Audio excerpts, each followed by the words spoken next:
접촉성 피부염은 외부 물질과의 접촉에 의해 발생하는 피부염이죠. 따갑고 간지럽고 화끈거리고 피부가 붉어지고 하는 등등 다양한 증상으로 나타납니다. 접촉성 피부염 치료의 가장 중요한 원칙은요, 알레르기 반응을 유발시키는 원인 물질을 제거하는 것입니다. 그리고 피부 증상에 따라 약물을 복용을 할 수도 있고 아니면 연고제제 같은 것을 사용하기도 하죠. 근데 문제는 접촉성 피부염이라고 진단을 받았고 치료를 했는데도 피부 증상이 호전이 되지 않는다 하는 경우입니다. 아니면 혹은 증상이 더 심해졌다라고도 하죠.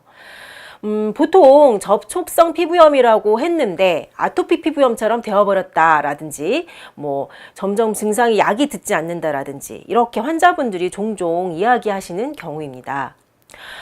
대부분의 피부염, 피부 질환이 그러하듯이 접촉성 피부염도 우선은 가려움이나 화끈거림과 같은 알레르기 반응을 진정시키기 위해 항히스타민제가 처방됩니다.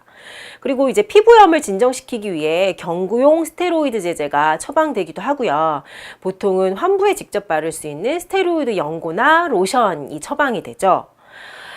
이러한 치료를 했을 때 접촉성 피부염이 호전이 만약에 되지 않았다면 그러한 경우는요. 첫째는 접촉성 피부염 유발 물질, 즉 이제 원인을 제공하는 물질을 찾지 못해서 제한을 못했을 경우가 있을 수 있고요.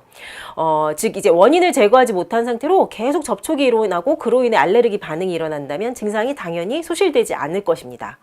그리고 두 번째는 특정 물질에 대한 알레르기 반응으로 인하는 접촉성 피부염이 아닐 경우입니다.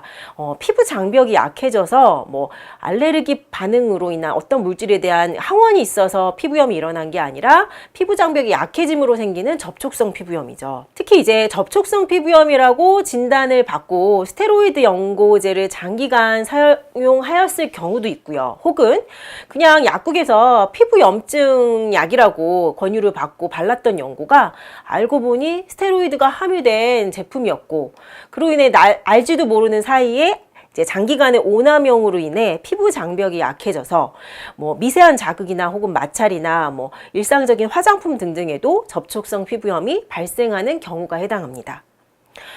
스테로이드의 항염증 작용은 각종 피부질환, 피부염 증상을 완화시키는 데 도움이 되지만요.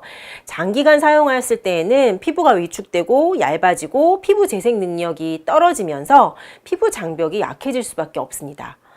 이러한 경우에는 이제 경미한 자극에도 피부가 붉어지고 따갑고 쓰라리고 간지럽고 혹은 이제 진물이 나고 하는 등등의 염증 반응이 일어날 수밖에 없게 되겠죠. 피부염 치료를 위해 사용했던 치료법이 오히려 피부염이 쉽게 일어날 수 있는 상태를 초래한 것입니다. 접촉성 피부염 치료, 원인 물질을 찾고 제한하는 것이 치료의 가장 기본 원칙입니다. 그리고 또 한 가지 중요한 것은요, 처방받았던 혹은 이제 무심코 사서 사용했던 연고제가 혹시 스테로이드가 함유되어 있어서 오히려 그로 인해 접촉성 피부염이 유발되거나 혹은 악화되지는 않는지 체크하는 것도 아주 중요합니다.